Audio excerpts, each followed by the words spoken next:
The title of the presentation is Development of New Generation Biodegradable Board Thermal Insulation. I can see that Daniel is here. Please show yourself and you can start your presentation.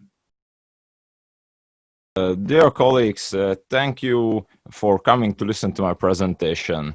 I am fourth-year PhD student and my topic is dealing with environmentally friendly building materials. Today I will demonstrate an overview about my current research. This is rather an unusual presentation at this conference, but one of our key materials is also silicate-like concrete. Nowadays, the demand for thermal isolation materials is increasing. If someone built in any kind of thermal isolation, this leads to energy savings. And this is true as long as we look only at service life. There's a huge difference between artificial and natural based materials. A huge amount of energy can save in the production of environmentally friendly materials because of the lower temperature and less fossil raw materials demand. I mentioned service life before. After that, artificial insulations generate waste in most cases because the lack of appropriate recycling method. Some of the natural based insulations, such as the insulation currently under discussion, connect nutrition in fields after grinding. But some of the natural-based insulations contain harmful materials, for instance, borax, as a fire retardant.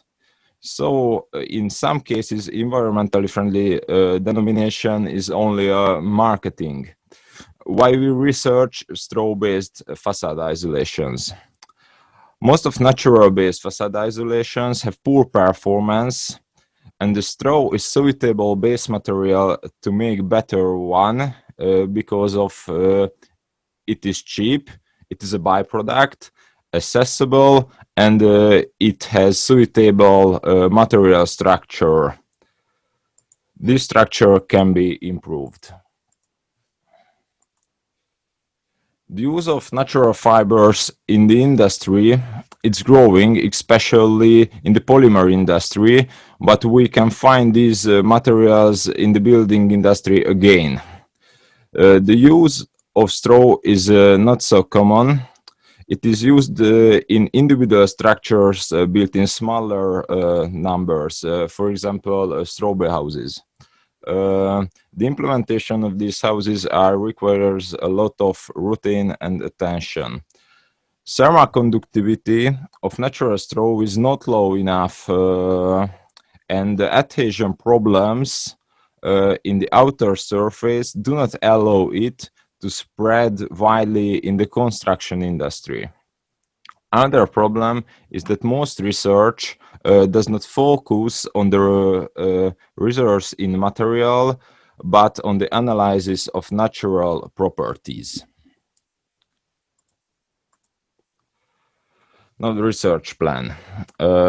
In the first phase of research, we also investigated the natural material properties and use only basic technologies and materials. In this phase, we got a difference between raw material types, barley and wheat, and got some basic relations, for example, density, thermal conductivity. In the second phase of research, we investigated the material reserves and use more advanced technologies and materials. The research plan. The research was separated into four main parts. Behavioral stems without binder, behavioral stems with binder, properties of individual stems, and the binder composition. You can see the applied research methodology which make the logical relations between details. At first, The relationship between thermal conductivity and density were investigated in a case of two types of straw, barley and wheat. The two types were, I mentioned it, barley and straw. There were difference in the microstructure. You can see in these pictures in the corner. Straw was investigated in totally natural state, except moisture content. The specimens were dried until constant mass and filled into a tin foil container. Thermal conductivity of the specimens measured at 6 density ranges. The next one was the effect of the stem lengths.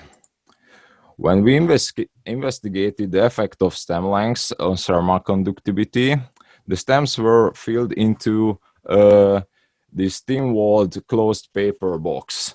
The effect of paper box on measured value was checked. In the case of every stem length, the same density was used naturally. The natural microstructure was used. Even the material composition of the tested samples did not change. The 6 groups samples started with the given amount of stems and the maximum fiber length. After the measurement, the stems were cut in half in the case of 6 specimens. This method repeated while the minimum length was reached.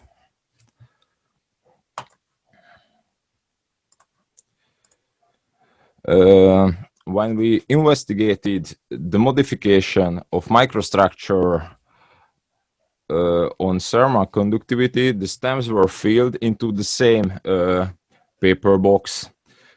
In the case of every treatment, the same density was applied and natural stem length distribution was used.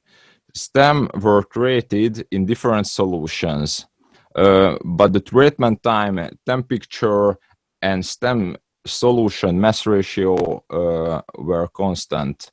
The treatments removed some thermally harmful excess material from cross-section and some bonding retardant from surface of stems. After drying, the mass loss and thermal conductivity were measured. The too high temperature or treatment time and too aggressive solutions can cause damage in microstructure, which can increase the thermal conductivity. The effect of binder. The effect of binder was examined only in case of barley in the first phase of research, so the stems were in natural state.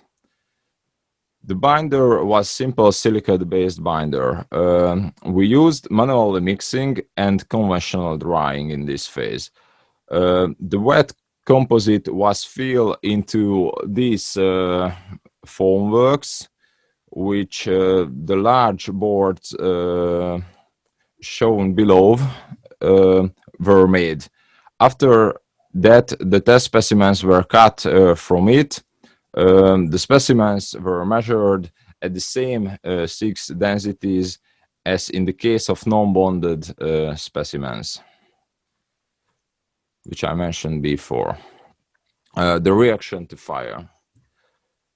In the picture of experimental setup is in the corner of this slide. The components of the setup you can see at the top of this slide.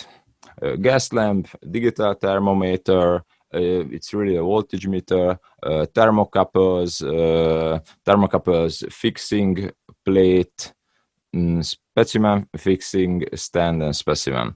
2 sensors were used in the protected side of the specimen, one opposite the gas burner's flame and one 4 centimeter laterally away from it. The circumstances of the test were the same in every case. When the temperature reaches 200 degrees Celsius at the protected side of the specimens, the test was ended. Because nowadays we use lots of built-in plastic and some of them may melt or self-ignite in relatively low temperature. The gas burner's flame was between 950 and 1000 degrees Celsius. From the test we got time, temperature curves, a shape of carbonization, and we also received approximate information about fire and smoke spread inhibition ability of the straw isolation. Now the results. You can see in the figure the thermal conductivity in function of density. The purple and green curves are the non-bonded specimens, and the blue one belongs to bonded specimens. The shape of the curves is very similar in the case of non-bonded straws. Besides this, the minimum point of the curves are the same. So the absolute value is dominated by the inner structure of the different straws, but different straw types respond in the same way to the change. The curve of the bonded specimen has two local minimum, here and here, which are almost the equal value. One of them also belongs to that density, like in case of non-bonded case. From the diagram, it is clear that binder increases the thermal conductivity. Effect of stem length. The fiber length or stem length has effect on thermal conductivity. Up to 8% reduction it can reach compared to the natural fiber length. The figure is shown the relationship between stem length and lambda value. The curve strand of barley and wheat are very similar. These curves are almost the shifted versions of each other. The absolute value is dominated by the inner structure, like in the previous case, but different straw types respond in the same way.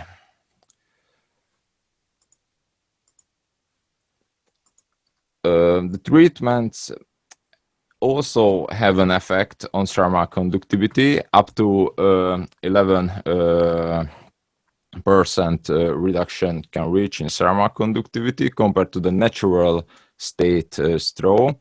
In the figure is shown the effect of different treatments on thermal conductivity. If the liquid and temperature and the treatment time are well chosen, the treatment can generate positive effect. If the treatment causes too much damages in the stems, in the stem wall, it can be counterproductive.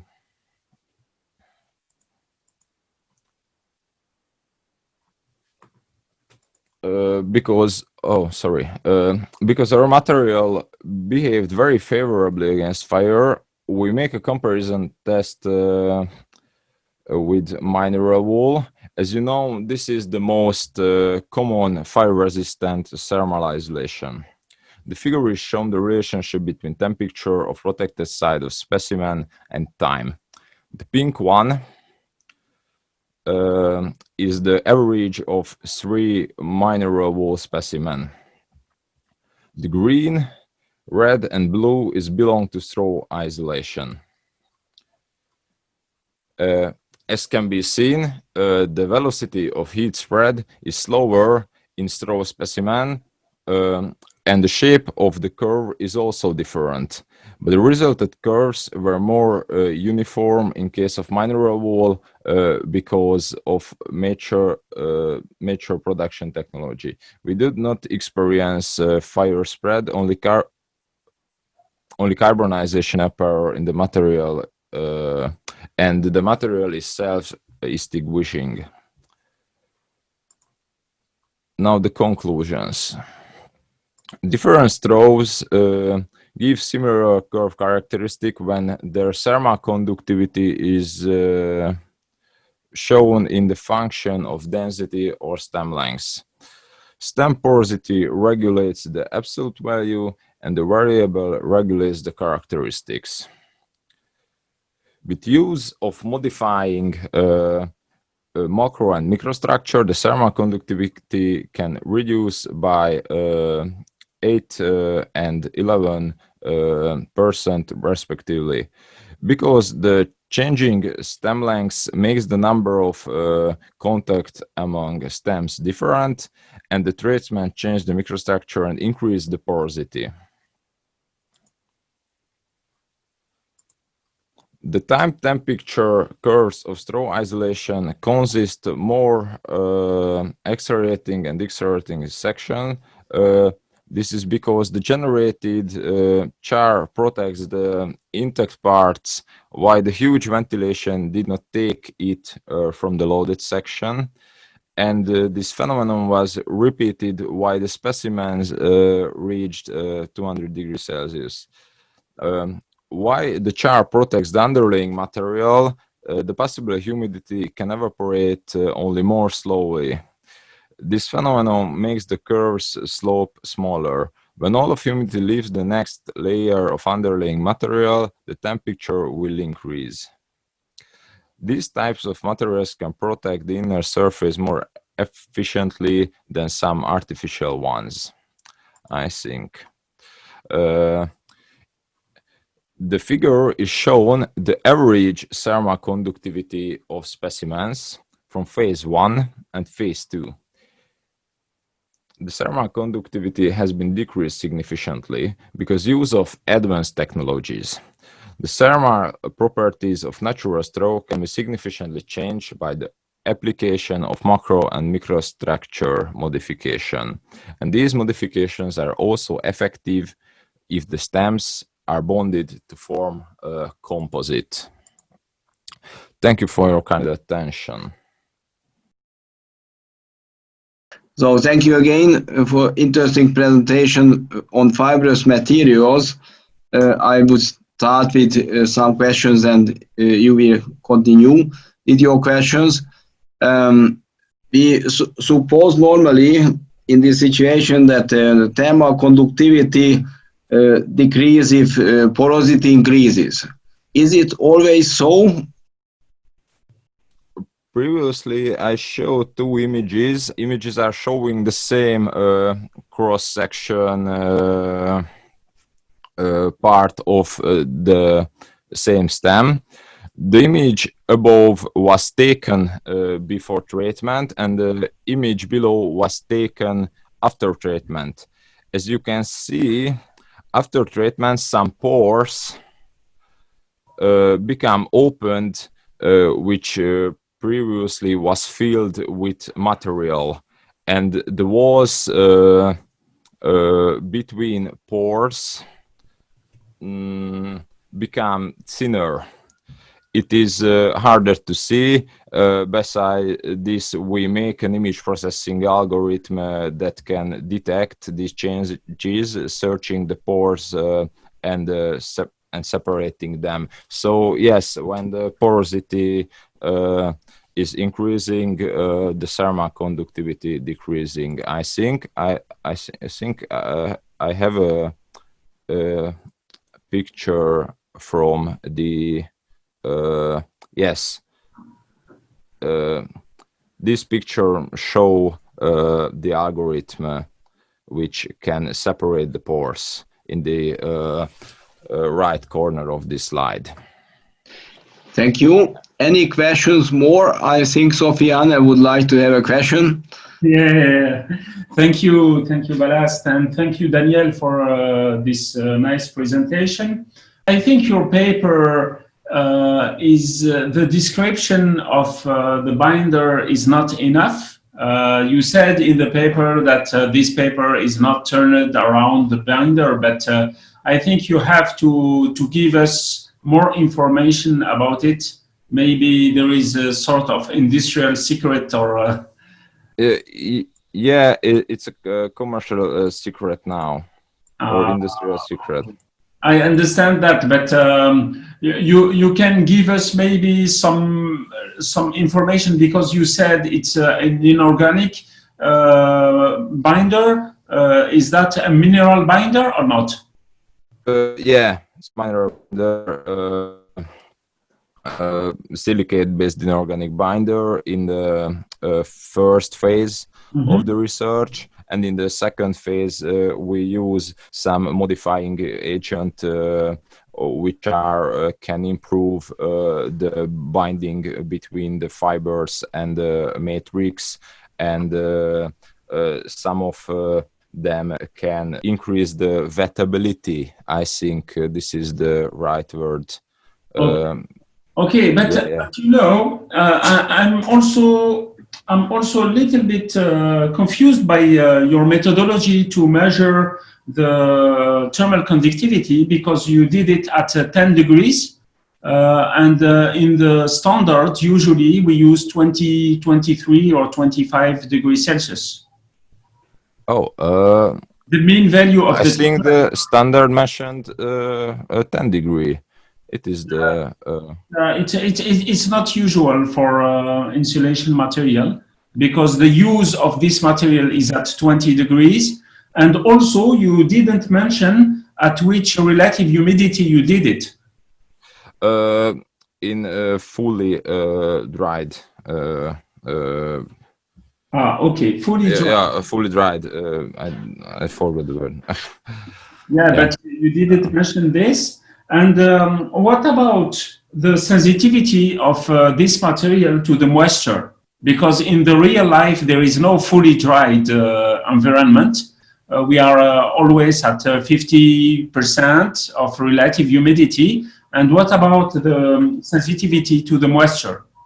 Yeah, we dealt with it a little bit because it's not too sensitive to moisture. I don't know why yet. I have to research it, but it makes some % increasing in thermal conductivity. And I have also, okay, you have no information about this. For example, did you measure, for example, the MBV, the moisture the MBV, which is the capacity of stockage of your material to moisture? Yeah, I have. You have some result on that? I search an Excel file. I don't know. Okay. Another question also. You said that the length of your fiber in centimeter is around 5-6 centimeter. Okay. But it's also a code name because yeah, it's a code name, but what is the equivalence? It's around 5, 6, 7. We start the longest stem length was 8 centimeter. Yeah, okay. If you say 8 centimeter, and I saw that when you measure the thermal conductivity, the height of your specimen is 20 millimeters. Then I'm wondering if the size of your specimen to measure the thermal conductivity is representative of the length of each fiber. The thickness of the specimen is 2 centimeter in this case. Yeah. When you have fibers of several centimeters, and then you have a specimen of only the thickness is 2 centimeters, are you sure there is an effect of the thickness on the measurement? Because the size of each fibers is not of the same level of the thickness. Then maybe there is an effect of the thickness on your measurement. Yeah, we did it because we don't want the stems in a vertical state. We can try to hold every stem in horizontal state, and It's just a question. It's just to know how deep you go on your work. Yeah, thank you, Balas. Thank you very much. We have a question from the audience.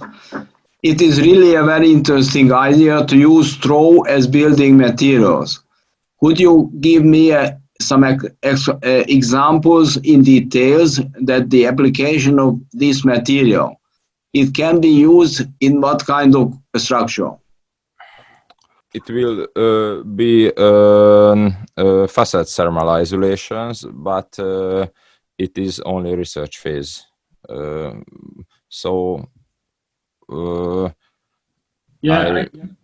Maybe Daniel, I can help you on this. Just I help you. There is several example here in France, and we have a design code to build with straw ball. And there are maybe 200 houses made with straw ball each year in France. Then there is a Spanish and French design code. And also there is one house, it's called Maison Feuillette, here in France since, I think, 1 century, 100 years, made with this material, and it's very durable. And it's very nice to have now some researcher all over the world working on this. But there is, I guarantee 100% that you can build a house with this type of material. Yeah. Mm-hmm.